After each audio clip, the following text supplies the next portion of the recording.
Akala niyo ba magpa-party tayo dito? Marami tayong tambak na gawain. Hindi kayo nandito para mag-model. Okay? Madudumihan kayo. Tsaka yung suot mo sapatos, hindi ka makakilos na maayos dyan. Oh, really?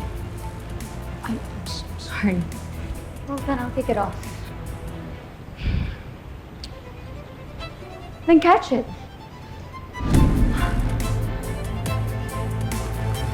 Whoa. How did you do that?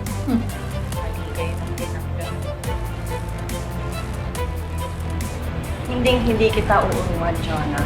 No. No!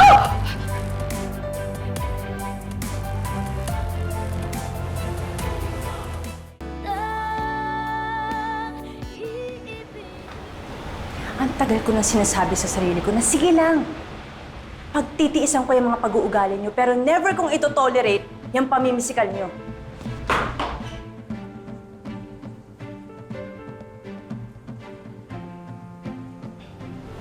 Good morning! Good morning, sir. Sorry, you ready to present your concept with the new look and image ng restaurant? Yes, sir. And I'm sure marami din pong ibabatong ideas si Joanna. Okay, let's start. Yes, sir.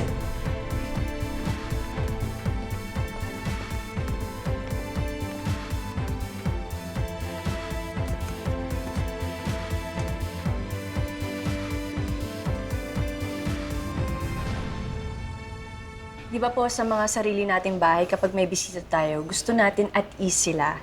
So yun din sana yung gusto kong maramdaman ng customers natin. Pero ma-achieve natin yan, gawin nating mas cozy and comfortable yung restaurant natin. We can achieve that sa lighting, plush seats, and moody tones na... Akala ko ba ang goal mo ay makatipid ng budget? Pero gusto mong palitan yung color ng walls? And then you want plush seating. You know that plush means expensive, right? Alam ko. Pero, hindi tayo bibili ng mga bagong furnitures. We can do upcycling.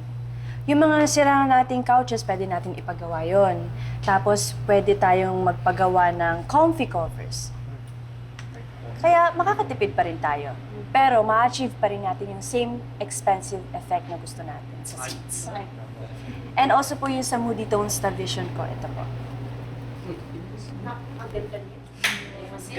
Hindi naman po natin kailangan ng madugong paint job. Para po ma-achieve natin yan, we can add some dark accents here and there. And napansin ko rin na ang dami nating flower pots sa labas, so kailangan natin linisin yon.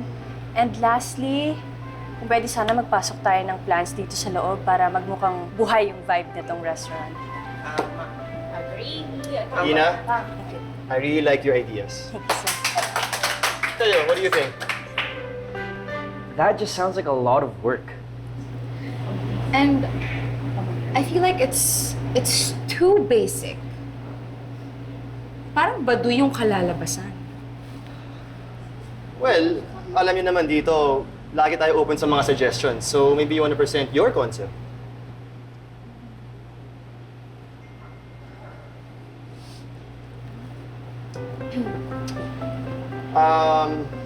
Ina, baka meron ka nang naisip na design for our new logo?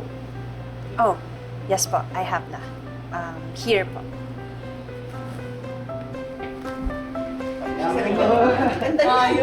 Ang ganda niya.